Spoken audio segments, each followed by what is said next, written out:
Up to now, we've been discussing your individual demand for fried chicken pieces.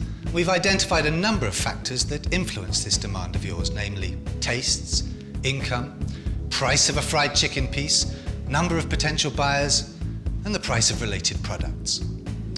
We also looked at the law of demand by considering the impact of changes in the price of fried chicken pieces on the quantity demanded. As an individual household, you are one of the most important building blocks of economic theory. And from the behaviour of an individual household, much can be learned. However, the suppliers of fried chicken pieces are not only interested in the demand of one particular individual or household, but in the demand of all the potential buyers of its product. This is the so-called market demand. It is this market demand that plays an important role in establishing the market price for a good or service.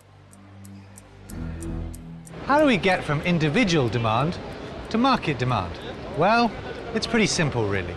If we know what all the individuals' demands are and we add them up, that gives us our market demand. Let's say that apart from your demand for fried chicken, we also know how much the Khumalo and the Fenta families would consume at any given price.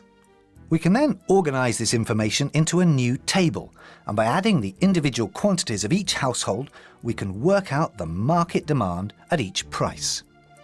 At a price of R7, the market demand would be 2 pieces for the students, plus 4 pieces for the Khumalo family, plus 6 pieces for the Fentas. So the market demand at R7 is 12 pieces. And if we do this for the rest of the table, we've worked out the market demand at the other prices.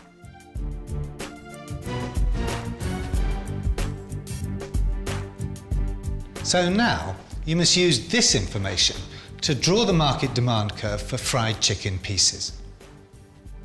So at a price of R7, we see that the total quantity demanded is 12 pieces. At R6 it's 18 pieces, then R5 24 pieces, then 30, 36, 42, and finally at R1 48 pieces. Joining all these points together gives us our market demand curve. Looking at the market demand curve, you'll see that it has the same properties as the individual demand curve. It's downward sloping, indicating a negative or inverse relationship between the price and the quantity demanded. A downward movement along the curve takes place if the price falls, and an upward movement along the curve takes place if the price rises.